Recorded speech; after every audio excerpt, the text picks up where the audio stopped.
유대인들은 하나님을 만나는 것을 매우 중요하게 여겼습니다. 우리도 신앙생활을 하면서 각자가 중요하게 여기는 것이 있을 것 같습니다. 교회에 와서 어떤 역할을 하는 것을 중요하게 여기는 분들도 있을 것이고, 교회에 와서 내가 하나님을 만나는 경험을 하는 것을 중요하게 여기는 분들도 있을 것이고, 사람마다 다 다를 것 같은데요. 유대인들은 예루살렘 성전에 와서 내가 어떤 역할을 하는 게 아니었기 때문에 하나님을 만나는 것에 집중을 했습니다. 그럴 수밖에 없는 것이 이집트에서 430년 동안 노예로 살았고 그들을 하나님께서 해방시켜 주셨기 때문에 하나님을 만나는 것이 굉장한 갈망이었고 또한 그들에게는 기쁨이었습니다. 하나님을 만나야 되겠는데 만나는 것이 쉽지 않죠. 눈에 보이지 않기 때문입니다. 그래서 예루살렘 성전에 와서 하나님을 만나는 통로로 삼은 겁니다. 왜냐하면 예루살렘 성전에는 하나님이 모세에게 주신 하나님의 법궤가 보관되어 있기 때문에 예루살렘 성전에 오면 내가 하나님을 만날 수 있다라고 하는 믿음을 가지고 있었던 거죠. 성전에 올 때에 제물을 가지고 옵니다. 양을 이렇게 대개 보면 이제 양 한 마리를 이제 가지고 와서 그거를 이제 제물로 드립니다. 그러면은 제사장이 그 양을 이제 불에 태웁니다. 양을 잡는 거죠. 그거를 희생 제물이라고 그럽니다. 양이 희생당하는 겁니다. 희생당해서 그거를 하나님께 드리는 거죠. 그러니까 고대 사회에 유대교는 그래도 고등 종교였기 때문에 짐승을 제물로 드렸지만 하등 종교 중에는 여러분 들어보셨을 거예요. 사람을 제물로 드리는 종교들도 있었습니다. 많았습니다. 그래서 여기서 말씀드리면 너무 끔찍한 내용들이어서 말씀 안 드리겠습니다만 희생 제물로 삼아서 드려서 한 마을이 신의 보호를 받는다든지 뭐 이런 의식들이 있었는데요. 이게 바로 이제 희생 제물을 드리는 거죠. 이 희생 제물을 드리는 것이 하나님을 만나는 통로라고 그렇게 믿었습니다. 그러면 여기에서 제사장의 역할은 이제 제물을 받아가지고 그 제물을 이제 태우고 이제 이렇게 희생 제물로 삼아서 그 제사를 집례하는 사람입니다. 왜 그렇게 하는 이유는 하나님을 만나러 온 사람과 하나님을 만나게 하는 중개자, 중재자의 역할이 제사장의 역할인 것이죠. 그래서 유대교의 중심은 세 가지입니다. 성전 중심, 제사장 중심, 희생제물 중심입니다. 이 세 가지가 유대교에서는 가장 중요한 거죠. 캐나다의 요크대학교의 인문학부 교수인 스티브 메이슨이라고 하는 사람이 요세푸스와 신약성서라고 하는 책을 썼는데, 요세푸스는 제사장이면서 유대인 역사가입니다. 그래서 유대 고대사, 전쟁사 이런 유대의 오래된 역사들을 굉장히 제일 당시 예수님 당시에도 역시 제일 많이 썼던 역사가인데요. 이 사람의 4개의 책과 신약성서와 일치되는 것을 이렇게 정리한 책이 요세푸스와 신약성서인데, 요세푸스 본인이 또한 제사장이기도 합니다. 그래서 이 요크대학의 스티브 메이슨이라고 하는 교수가 유대교 제사장에 대해서 이 책에 설명을 해 놓았습니다. 인용을 한 군데만 하겠습니다. 성서에서 하나님은 모세의 형제인 아론을 첫 번째 제사장으로 임명한다. 대제사장은 하나님과 백성 사이의 중개자로서 중대한 역할을 수행한다. 그는 1년에 한 번 지성소에 들어갈 수 있는 유일한 사람이었다. 모든 제사장들 가운데 우두머리로서 모든 희생제사 제도를 감독하고 하나님의 가르침이 보급되고 준수되도록 힘쓰고 백성들에게 하나님을 대리하는 책임을 맡았다. 이 문장 안에 제사장의 역할이 아주 잘 그렇게 요약이 되어 있습니다. 그래서 하나님께서 모세의 형인 아론을 대제사장으로 임명하는 장면이 출애굽기 28장 41절에 기록이 되어 있습니다. 너의 형 아론과 그의 아들들에게 그것을 입히고 그들에게 기름을 부어서 제사장으로 세우고 그들을 거룩히 구별하여 나를 섬기게 하여라. 자, 그래서 이스라엘에서는 아론의 혈통, 아론의 자손, 아론의 후손만 제사장을 할 수 있습니다. 이 28장 41절에 하나님이 이렇게 말씀하셨기 때문에 아론의 혈통이 아닌 사람은 제사장을 할 수가 없습니다. 아론의 자손들, 손자들, 증손자 이렇게 쭉 혈통을 이어가면서 제사장의 역할을 감당하는 거죠. 이 제사장들은 1년에 딱 한 번 지성소에 들어갈 수 있습니다. 하나님의 법궤를 모셔놓은 것이 지성소인데요. 거기에 1년에 제사장들도 한 번만, 딱 한 번만 들어갑니다. 나머지는 지성소 바깥에 지금 좀 이해를 돕기 위해서 여기를 지성소라고 이제 볼 수 있고요. 지금 여기를 이제 성소라고 볼 수 있는데 평상시에는 이 성소에서 이제 제사장이 제사를 집례를 하는 거고 하나님의 법궤가 보관되어 있는 지성소에는 1년에 딱 한 번만 들어갈 수 있습니다. 아무나 들어갈 수가 없습니다. 자, 이 지성소에 대한 말씀이 레위기 16장 1절 3절에 나오는데요. 아론의 두 아들이 주님 앞에 가까이 갔다가 죽은 일이 있다. 이 말씀의 내용이 뭐냐면 아론의 두 아들이 이제 제사장을 할 거죠. 그런데 지성소에 아무 때나 그냥 들어가 버렸어요. 제사장도 1년에 한 번 들어갈 수 있는 거를 그래서 죽었습니다. 그 말씀이에요. 그들이 그렇게 죽은 뒤에 주님께서 모세에게 말씀하셨다. 다음은 그때에 주님께서 모세에게 하신 말씀이다. 너는 너의 형 아론에게 죽지 않으려거든 보통 때에는 휘장 안쪽 거룩한 곳, 곧 법궤를 덮은 덮개 앞으로 나아가지 말라. 이게 지성소를 말하는 거죠. 일러라, 내가 구름에 휩싸여 있다가 그 덮개 위에서 나타나기 때문이다. 아론이 거룩한 곳으로 들어가려고 할 때는 다음과 같이 하여야 한다. 솥대 가운데서 수송아지 한 마리를 골라서 속죄의 제물로, 순양 한 마리를 번제물로 바쳐야 한다.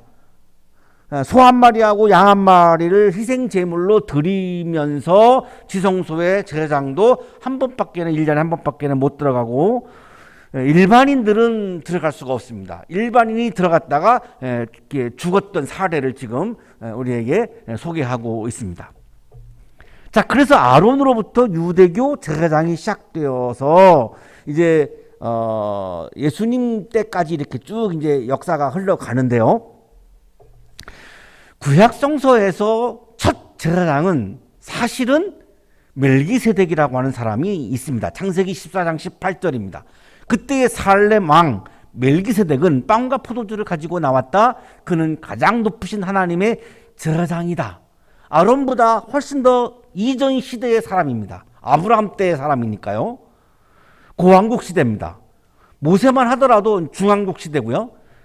그래서 사실은 아론부터 제사장이 시작되었다고 유대인들은 다 알고 있지만 구약 순서를 읽어보면 멜기세덱이라고 하는 제사장이 나오는 겁니다. 이 부분이 오늘 매우 성서일과에서 중요하게 여기는 부분입니다. 유대인들은 아론의 자손들만 제사장을 할 수 있다라고 인식을 하고 있습니다. 그런데 오늘의 성서일과가 히브리서인데 히브리서에서 강조하는 것은 예수님이 대제사장이다 이겁니다. 오늘 성서일과가 가장 중요하게 말씀하시는 핵심은 예수 그리스도가 대제사장이다라고 하는 겁니다. 그러면 유대인들은 이거를 인정할 수가 없습니다. 왜냐하면 유대인들의 인식 속에는 아론의 후손만 제사장을 할 수 있다라고 하는 게 그냥 머리에 박혀있기 때문에 예수가 어떻게 제사장을 해? 아론의 후손이 아닌데 이 반응에 대해서 히브리서는 예수님이 대제사장인 것은 아론의 혈통을 따라서 하는 것이 아니라 멜기세덱의 전통을 따라서 대제사장인 거야 라고 하는 답변을 하는 겁니다. 그러면 예수님이 대제사장인 것이 왜 중요하죠? 우리도 내가 신앙생활에서 가장 중요한 것은 하나님을 만나는 겁니다. 저 자신조차도 설교를 하는 게 저에게 중요한 것이 아니라 저 자신도 예배 시간에 하나님을 만나는 경험을 하는 것이 저에게도 제일 중요한 거죠. 그런데 그 구약시대 때에는 하나님을 1대1로 만날 수가 없습니다. 예수님이 오시기 전에는 조금 이따가 이제 이걸 말씀을 드릴 건데요. 예수님이 오시기 전까지는 제사장을 통해서만 하나님을 만날 수 있습니다. 제물을 드려야 되고요. 그 제물을 집례하는 건 제사장이 하니까요. 그런데 이제는 예수님이 제사장이 되었기 때문에 이제는 제사장을 통하지 않고서 모든 사람이 예수님을 통해서 하나님을 만나게 되었다라고 하는 것을 강조하는 겁니다. 그래서 우리들에게는 예수가 중요해진 거죠. 성전보다 예수님이, 제사장보다 예수님이, 제물보다 예수님이 중요해진 겁니다. 그러나 아직도 한국교회도 제사장 중심, 목회자 중심, 혹은 예배당 중심, 헌금 중심이 여전히 남아 있습니다. 그러나 오늘 히브리서는 모두가 예수 중심으로 돌아가라는 겁니다. 왜냐하면 예수님을 통해서 우리가 하나님을 만날 수 있다라고 하는 것을 강조하는 거죠. 자, 오늘의 성설과가 히브리서인데, 히브리서는 믿지 않는 사람들을 위해서 선교하기 위한 말씀이 아니라 이미 믿고 있는 신자들을 위한 그러한 서신서입니다. 설교 형태의 서신서이죠. 그런데 예수님이 유대인이죠. 처음 제자들도 유대인입니다. 유럽에서 시작되어진 초대교회들도 다 유대인 디아스포라들이 시작한 교회들입니다. 자, 그러다 보니까 유대인들은 유대교를 배경으로 하고 있는 사람들입니다. 어릴 때부터 모든 국민이 다 유대교인입니다. 히브리인들은. 거긴 종교가 이렇게 다양한 것이 아니라 모든 국민이 다 그냥 유대교인입니다. 돼지고기도 안 먹죠. 유대인들은 지금도 돼지고기 안 먹습니다. 그러니까 기독교가 출발하니까 기독교가 유대교적인 기독교가 되었으면 하는 마음이 강한 겁니다. 유대교 전통을 버리지 않았으면 좋겠는 거죠. 전통을 중시하는 곳에서는 새로운 혁신이나 새로운 개혁을 하는 것이 거의 불가능합니다. 전통을 지키려고 하는 사람들이 저항하기 때문에 그거를 바꿀 수가 없습니다.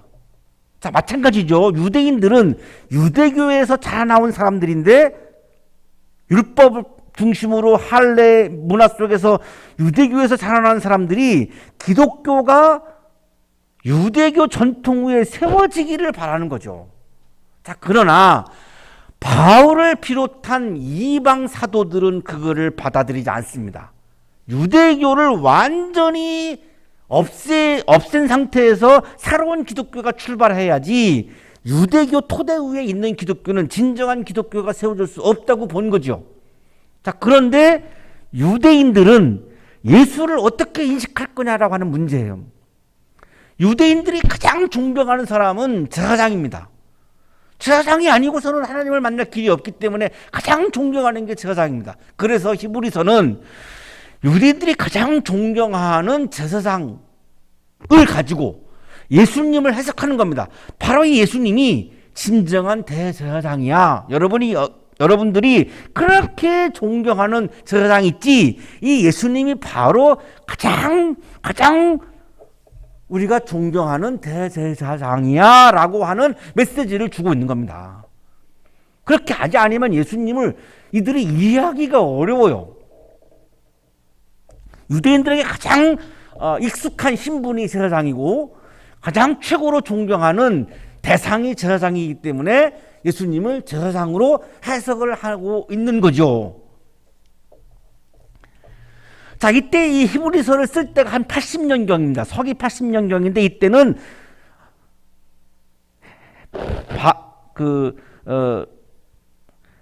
로마에서 굉장히 기독교를 박해하던 시절입니다. 막 사람들이 순교하고 막 사자밥이 되게 하고 막 파형시키고 막 이럴 때입니다. 그러니까 기독교인들이 굉장히 무서워하고 있는 상황에서, 자, 예수 그리스도가 우리의 대제사장이야.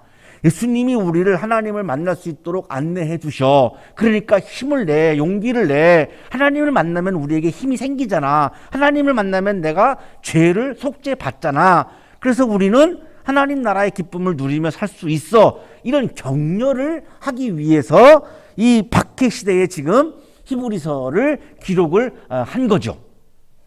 자, 그런데 서기 70년에 예루살렘 성전이 로마에 의해서 무너집니다. 굉장히 중요한 사건이에요. 유대인들은 성전을 통해서만 하나님을 만날 수 있다고 믿고 있는데 성전이 무너지고 나니까 하나님을 만날 수가 없지요. 제물도 드릴 수 없지요. 제사장도 만날 수 없지요. 이거 치명적인 상처입니다. 자, 여기서 성전이 해체되는 과정을 경험합니다. 성전이 해체되고 나니까 새롭게 전환을 해야 될 거 아닙니까? 그러면 성전을 대체할 게 뭐냐 이거죠. 유대인들에게는 이거 굉장히 심각한 문제죠.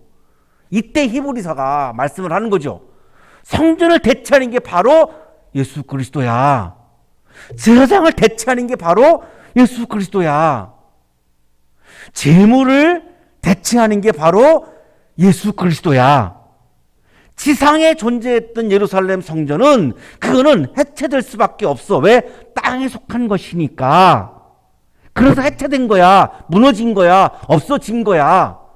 자, 이제는 우리에게 하늘의 예루살렘이 있어. 하나님의 아들이 있어. 그 하나님의 아들이 하늘의 대제사장이야. 우리는 이제 성전으로부터 예수로, 제사장으로부터 예수로, 제물로부터 예수로, 희생제사로부터 예수로 전환해야 되는 상황에 와 있는 거야. 이 메시지를 전하는 것이 바로 오늘 히브리서 5장에 나오는 성서 일과의 말씀입니다. 그래서 예수 그리스도는 하늘의 대제사장이시다. 이렇게 지금 강조를 하는 거죠. 자, 이 근거가 있습니다.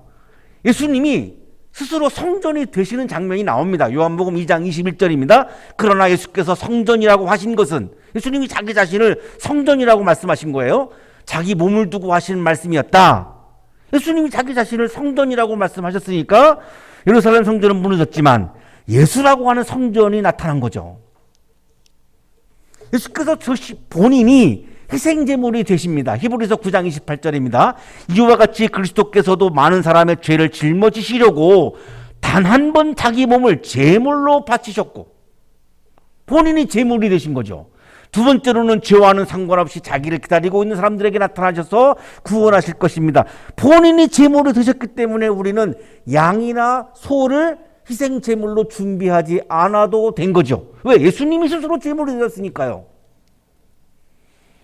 그리고 하나님이 예수님을 대제사장으로 임명하신 거예요. 히브리서 3장 1절입니다. 그러므로 하늘의 부르심을 함께 받은 거룩한 형제자매 여러분, 우리가 고백하는 신앙의 사도요 대제사장이신 예수를 깊이 생각하십시오. 자, 그러니까 예수님의 말씀을 보면은 예수님이 스스로 성전이 되셨죠. 스스로 제물이 되셨죠. 하나님이 제사장으로 임명하셨죠. 그러니까 예루살렘 성전에서 이 행해지던 성전은 필요 없어진 거죠. 제사장도 필요가 없어진 거죠. 희생 제물도 필요가 없어진 거죠. 이제는 새로운 성전이신 예수님, 새로운 제사장이신 예수님, 새로운 제물이신 예수님을 우리가 붙잡아야 하고 그분에게 집중할 때에 그 예수를 통해서 우리는 하나님을 만날 수 있고, 하나님을 만날 때에는 우리에게 영적인 기쁨이 가득하고 삶의 기쁨이 가득해진다. 그래서 우리는 박해도 이겨낼 수 있다. 이것이 바로 히브리서의 메시지입니다. 자, 오늘 성서 일과가 5절부터 시작되는데요. 이와 같이 그리스도께서도 자기 자신을 스스로 높여서 대제사장이 되는 영광을 차지한 것이 아니라 그에게 너는 내 아들이다. 오늘 내가 너를 낳았다고 말씀하신 분이 그렇게 하신 것입니다. 그리스도께서 대제사장이 되었다는 말씀을 하고 있죠. 그런데 이거는 제가 하나님을 멀리했습니다. 제가 하나님을 멀리한다라고 하는 내용은 이런 거죠. 하나님을 높이지 않고 나를 높이는 것. 하나님을 높이지 않고 나를 높이면 내가 하나님을 멀리한 거죠. 하나님과의 관계를 내가 깨버린 거죠. 하나님의 뜻을 따르지 않고 나의 뜻을 따라서 살면 내가 하나님과의 관계를 파괴한 거죠. 하나님을 멀리한 거죠. 하나님의 말씀을 따르지 않고 내가 나의 욕망을 따라 살면 하나님과의 관계를 파괴한 거죠. 내가 하나님을 멀리한 거죠. 그럼 하나님과의 관계가 회복돼야지 내가 기쁨이 오는데 어떻게 회복하죠? 부부가 부부싸움을 하고 나면 서로 화해하기가 그렇게 어렵습니다. 누가 먼저 말 거느냐? 자존심이 걸린 문제입니다. 젊은 사람들이 집에서 가출하고 나면 다시 집으로 돌아오는 일이 너무나 어려운 일이죠. 자존심 상하니까. 하나님과의 관계도 마찬가지죠. 내가 하나님과의 관계를 깼는데 하나님과의 관계를 어떻게 회복합니까? 굉장히 어려운 문제죠. 자, 이때 그래서 예수님께서 대제사장이 되셨다라고 하는 말씀은 뭐냐면, 그래서 예수님이 대제사장이 되셔서 하나님과 나와의 관계를 회복시키려고 중재자로 대제사장으로 오셨다는 거죠. 그런데 그 대제사장은 유대교 성전에서는 굉장히 높은 사람입니다. 굉장히 권력을 가지고 있는 사람입니다. 그러니까 유대인들은 제사장 그러면은 굉장히 권력이 많은 사람, 높은 위치에 있는 사람이라고 생각을 하는데, 히브리서가 강조하는 것은 예수님 대제사장이신 예수님은 그런 제사장이 아니라는 거예요. 본인이 높이신 적도 없고 높은 자리에 계시지도 않고, 그것은 하나님이 나와의 관계를 회복시키기 위해서 하나님이 세우신 제사장이다. 이게 유대교 제사장과는 다른 점이다를 지금 강조하는 거죠. 그 근거를 댑니다. 시편 2장 7절인데요. 너는 내 아들이다. 오늘 내가 너를 낳았다. 하나님의 아들이기 때문에 하나님은 예수님을 대제사장으로 세웠다라고 하는 게 바로 근거입니다. 내 아들이니까. 자, 유대인들은 예수님이 아론의 후손이 아니니까 어떻게 예수님이 대제사장이 될 수 있어? 라고 거부하는 상황에서 히브리서의 말씀은 그거죠. 하나님의 아들인데? 왜 안 돼? 아론의 아들만 된다고? 하나님의 아들인데 왜 안 된다는 거야? 하나님의 아들이라고 하는 것을 강조하고 있는 거죠. 그래서 충분히 제사장이 되고도 남는 거다라고 하는 것을 지금 강조하는 거죠. 또 다른 곳에서 너는 멜기세덱의 계통을 따라 임명받은 영원한 제사장이다 하고 말씀하셨습니다. 자, 그런데 창세기를 읽어보니까 거기에 멜기세덱이라고 하는 또 다른 제사장이 나오는 것을 발견한 겁니다. 아론 이전에. 그래서 바로 하나님의 아들인 예수님의 이 제사장 직분은 멜기세덱의 제사장 전통을 이어가는 제사장이다. 그래서 아론의 후손이 아니지만 제사장이 가능한 거다라고 하는 말씀을 하는 거죠. 시편 110편 4절이 그 근거입니다. 너는 멜기세덱의 계통을 따라 임명받은 영원한 제사장이다. 아까 우리가 읽었죠? 창세기에도 이 말씀이 나와 있습니다. 예수 그리스도가 대제사장이라고 하는 것을 부정하는 사람들을 향해서 하나님께서 아론 이전에 최초로 세우신 제사장은 아론이 아니라 멜기세덱이다. 이것을 지금 강조하는 거죠. 그래서 예수 그리스도는 아론이 아니라 멜기세덱의 전통을 이어가는 대제사장이라고 하는 것을 강조합니다. 예수께서 육신으로 세상에 계실 때에 자기를 죽음에서 구원하실 수 있는 분께 큰 부르짖음과 많은 눈물로써 기도와 탄원을 올리셨습니다. 하나님께서는 예수의 경외심을 보시어서 그 간구를 들어주셨습니다. 예수님께서 살아 계실 때에 죽음의 위협을 참 많이 받으셨죠. 굉장히 많이 받았습니다. 그때마다 눈물을 흘리며 하나님께 부르짖고 기도를 하고 탄원을 올렸다는 겁니다. 왜 예수님을 죽이려고 했죠?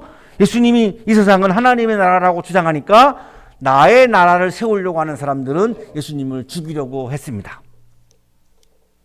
마가복음 14장 1절입니다. 유월절과 무교절 이틀 전이었다. 그런데 대제사장들과 율법학자들은 어떻게 속임수를 써서 예수를 붙잡아 죽일까 하고 궁리하고 있었다. 요한복음 11장 53절입니다. 그들은 그날로부터 예수를 죽이려고 모의하였다. 죽음의 위협을 받을 때마다 예수님은 눈물을 흘리면서 하나님께 탄원하고 기도하고 했던 겁니다. 하나님의 아들인데 우리도 세상에 살면서 어떤 사람들이 나하고 입장이 다른 사람이 나를 차가운 시선으로 바라보면서 나를 해치려고 하는 사람들이 있을 겁니다. 굉장히 그때 내 마음이 힘들죠. 그때 눈물로 기도하기도 하고 하나님께 탄원하기도 하죠. 예수님도 역시 마찬가지였다는 거죠. 십자가의 죽음을 앞두고 마태복음 26장 39절입니다. 예수께서는 조금 더 나아가서 얼굴을 땅에 대고 엎드려서 기도하셨다. 나의 아버지, 하실 수만 있으시면 이 잔을 내게서 지나가게 해주십시오. 죽음을 앞두고 죽지 않으면 안 되겠습니까? 살려주시면 안 됩니까? 라고 지금 탄원을 하고 있는 기도예요. 자, 이때 하나님께서는 예수님의 경외심을 보셨습니다.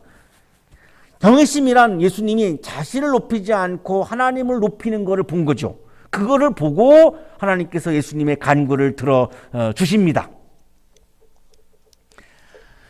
그는 아드님이시지만 고난을 당함으로써 순종을 배우셨습니다.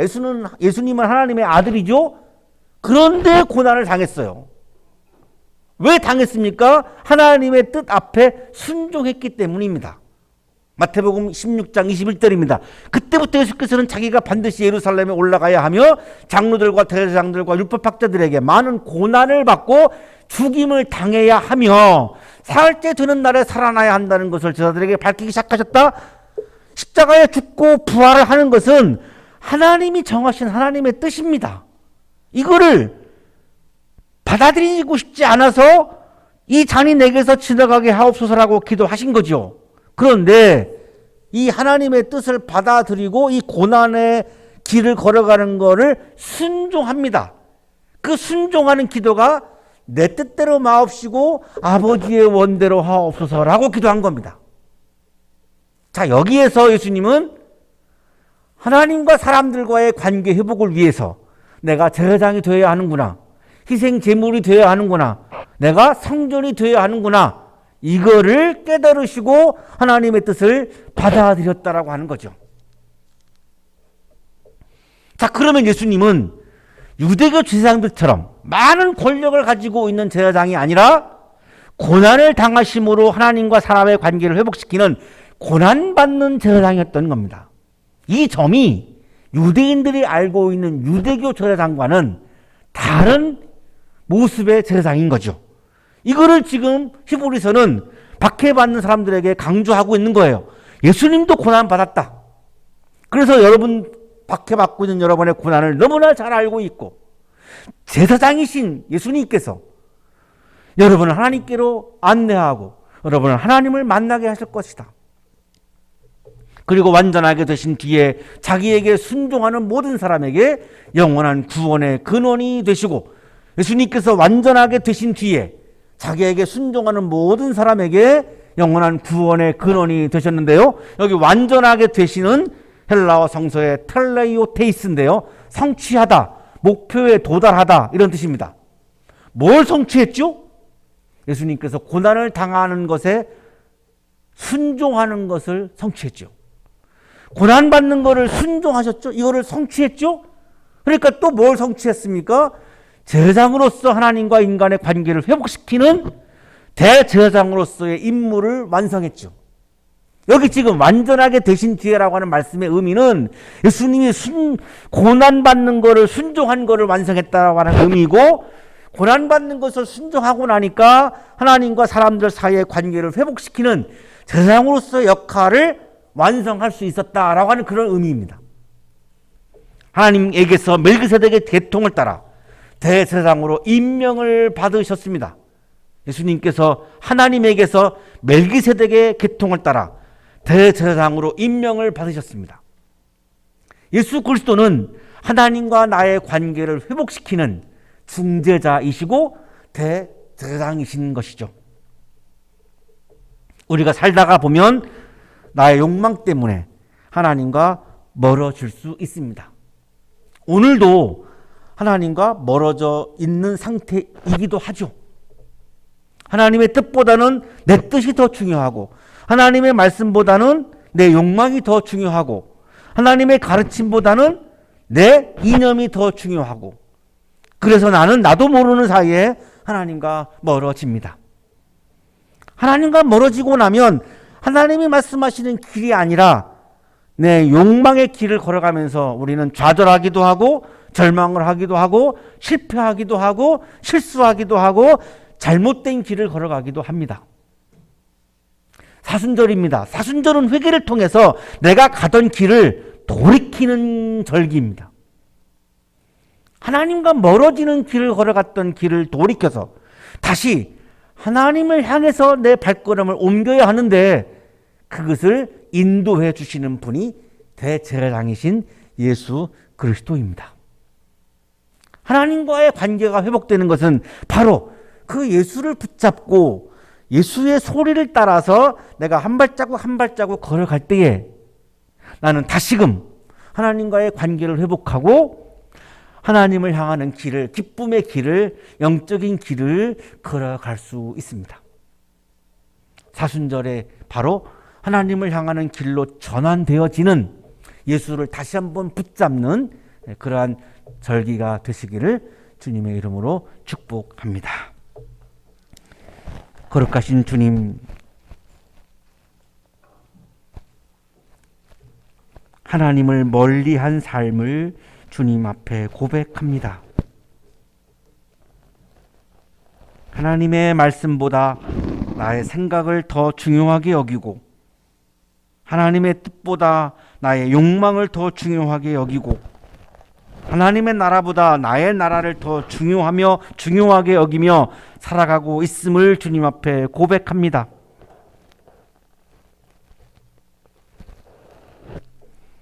다시금 하나님께로 돌아올 수 있도록 대제사장이신 예수 그리스도를 보내주셨사오니 우리가 다시 한번 예수를 붙잡는, 다시금 그리스도 안에서 삶을 살아가는, 말씀 안에서 삶을 살아가는, 믿음 안에서 삶을 살아가는 그리스도인으로 다시 태어나고 전환하는 사순절기가 되게 하여 주옵소서. 예수 그리스도 이름으로 기도하옵나이다. 아멘.